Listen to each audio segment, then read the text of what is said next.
Well, welcome to Noel's World of Whiskey, and we've done a fair amount of the Glenfarclus line, and we also, on our last review with Glenfarclus, we compared, I believe it was the 21 over here to the 21, actually, it was the Lismore 21, and we had a few of the 21 Glenfarclus.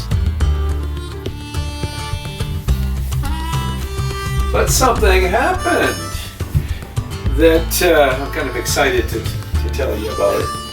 I was worried that the Glenfarclus 21-year-old was no longer. I'd heard rumors that it had been discontinued. Well, I'd seen it in this liquor store, and when I looked at it, it still had the old price on it, and I didn't buy it. When I went back, it was gone. And then when I looked up on their webpage, no, and there's no other place that showed it available. In fact, I looked throughout BC to see if there's any other 21s available. But anyways, I was down there looking at this guy, the Lismore 18, and I kind of glanced up, and here's this little guy all by itself. It's got some scratch marks or something there. Maybe there was some tape or something on there, but other than that, I mean, and maybe that's what happened, was it got pushed to the back or in behind, or I don't know, but there it was. I am lucky. I got my 21. So we were testing, of course, with the small 50s there, and by golly, this is a keeper, and I do like the 21. So it was kind of nice and get the old price because I know it's going up by a large sum. So anyways, so much about the 21. We have here the 17, the Glenfarclus 17, and we have here a Lismore 18, which I have never tried. I have drank numerous bottles of the 17. I do like the 17, one of my go-tos, and that and the 15. And the Lismore, I was impressed with the 21 over here, so I thought, you know what? The price was really good on this. You know, this is getting down to even below Jura 18 prices. So, by golly, let's get into it. Let's get into it. So, this bottle, of course, has not been opened. Now, this, you can see it there. This was purchased. Lismore was purchased by J&G Grant. That's, of course, the owners of Glenfarclus. I believe that was in 2004. But you notice it does have a darker color there. And we're curious, is this a Glenfarclus whiskey? Or is it a Speyside whiskey? And if you watched my previous video, you will know what the conversation was all about with the distillery people, the Glenfarclus distillery people. So anyways, we'll have a taste and maybe we'll have an answer to that. And that is a whiskey that is, of course, opened up there. And we should be familiar. I've done several reviews on this guy here. So you got to look at the Glenfarclus, the traditional Glenfarclus bottle and label there. And we've seen this bottle numerous times, and of course the rest of their core range, and of course the family casks.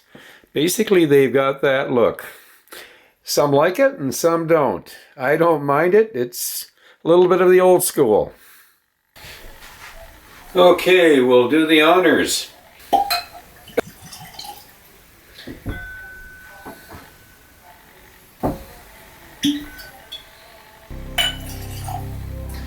Make sure we got them equal.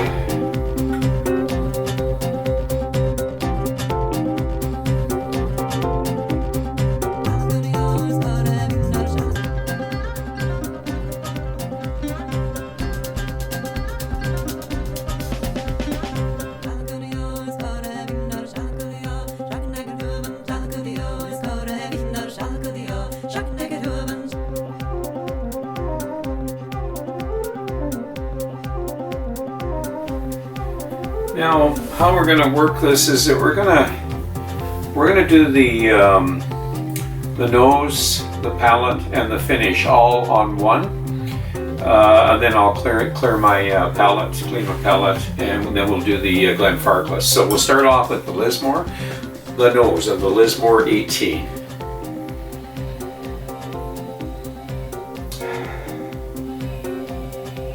Well, a familiar sherry nose to it. Chocolate, caramel, date squares, fig Newtons. A lot of grape stuff going on here. Orange, chocolate orange, some floral notes, like a sweet cinnamon. I have a little bit of some of the hot spices there. Some malt, the grassiness there. Okay, that's enough. Let's go for the palate. Lismore 18, Salangima.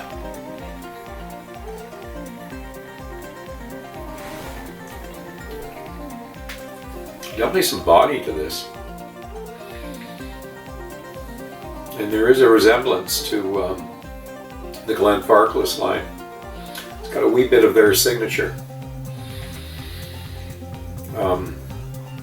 Definitely, it's almost a repeat of the nose. You know, dates, fig Newtons, a little bit of wee bit of malt going on there, granola.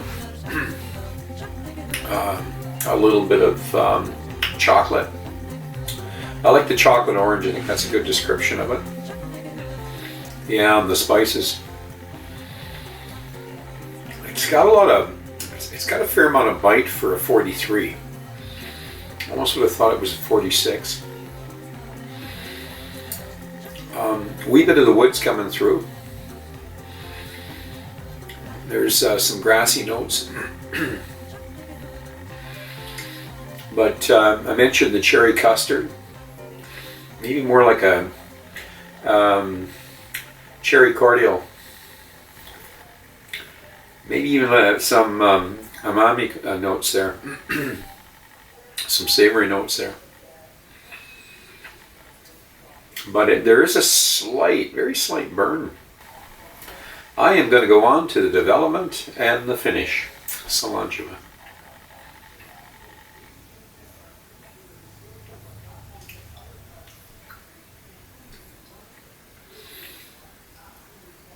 So I'm now getting a little bit of the wood, and definitely some nutmeg, some spices coming in right now, cinnamon. This is going to be a medium long finish. It's really coated in my mouth. I was actually quite surprised. It was after doing the Lismore 21 and that. This has got some body to it, and I've got that tartiness, kind of a bitter, sour tart, and a wee bit of sweet stuff. It's all in one, packed in one. Okay, let's clean our palates and get into the 17 Glenfarclus there. The nose, Glenfarclus 17. Yeah, it's similar. Almost like a lightness to it, a lighter nose. Oh yeah, there it is, the oranges and the tropical fruit. Even some grape stuff going on. A bit of a flower garden here happening. You can smell the chocolate. Chocolate, again, we're getting, as we did on the Lismore 18, we're getting that chocolate orange. but it's got that signature Glenfarclus nose. A little bit of grape stuff going on. But the floral is, like I say, you're in Bouchard Gardens here. Okay, enough nose. Let's get into the palate of the Glenfarclus 17 Salangeva.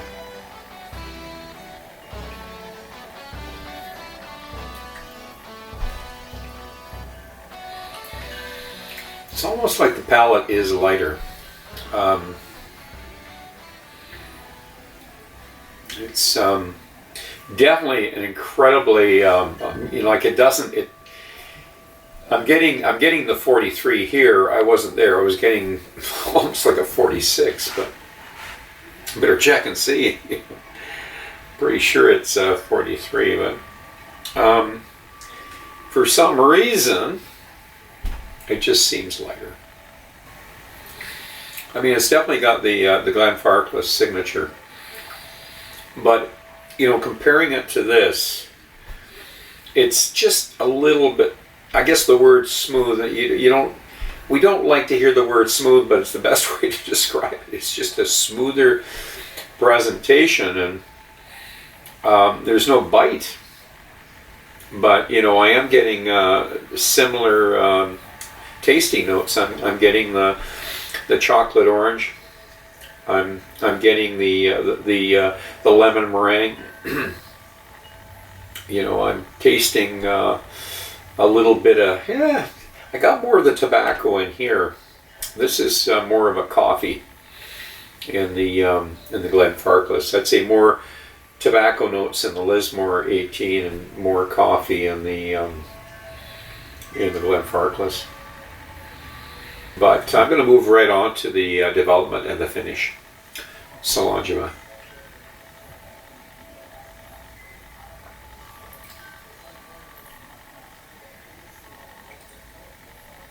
Well, the finishes are probably going to be the same. I'm getting a little bit more of the slight bit of the wood right now. I haven't really got. This had a wee bit of bitterness to it, a bit of a bite and all that, but I don't notice as much on the Glenfarclus 17. Definitely starting to taste the sherry notes. And I would say this is just a slight bit sweeter. This might be a little bit drier. Could be there's more Oloroso here. Could be maybe we've got some PX mixed in with the Glenfarclus there. But overall, I think they're close. But what I need to do now is add some water.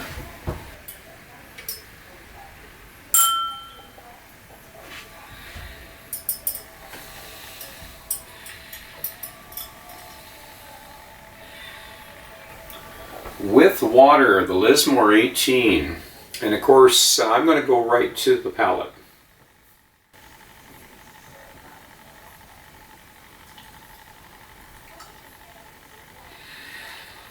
Now that's getting closer to this guy here.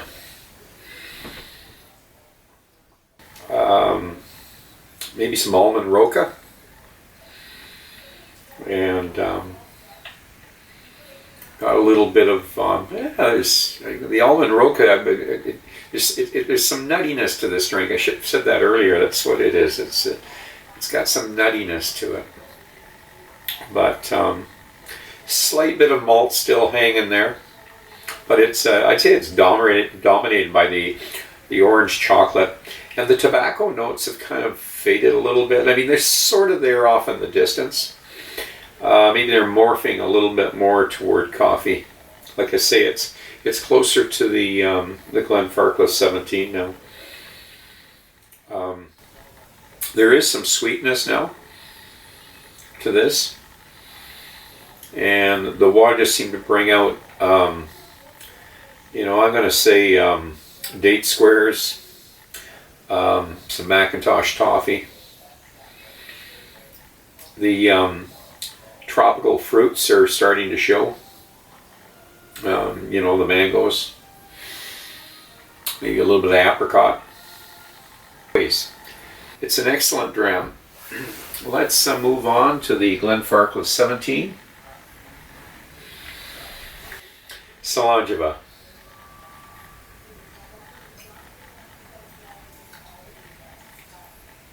Got a signature taste, and sometimes I struggle analyzing and giving descriptors because I've been following Glenfarclus for a long time, and I'm using the same descriptors over and over again. But that's what it is. It isn't anything different. Like I use the chocolate orange, I use the lemon meringue, and date squares, fig Newtons. But a little bit of cinnamon spice, maybe even a wee bit of ginger, the nutmeg. And this is a very balanced whiskey. Pretty much all your Glenfarclus whiskeys are very balanced. Sometimes I'm not sure if I could say it is as complex as the 15. You know, overall, what makes this interesting is the price. What are these whiskeys in terms of score? I don't know. Glenfarclus is always very well balanced. And it'll take me a while to, I think, to understand this whiskey a little bit more, because it did have a little bit of a bite at first, but you know, the water really smartened it up. But I'll creep the Glenfarclus a point above this. Price-wise, this is a, you know, and I'm looking at the price, this is a killer deal. So I think it's a good investment. If you can't afford a 17 Glenfarclus, go here. You know, it's, you know, I've bought lots of whiskeys at this price that were nowhere near as good as this. So, okay, let's leave it at that. So, on that note, I'm going to ask you to drink wisely, drink intelligently, and do not drink and drive until the next time. So long, Jiva.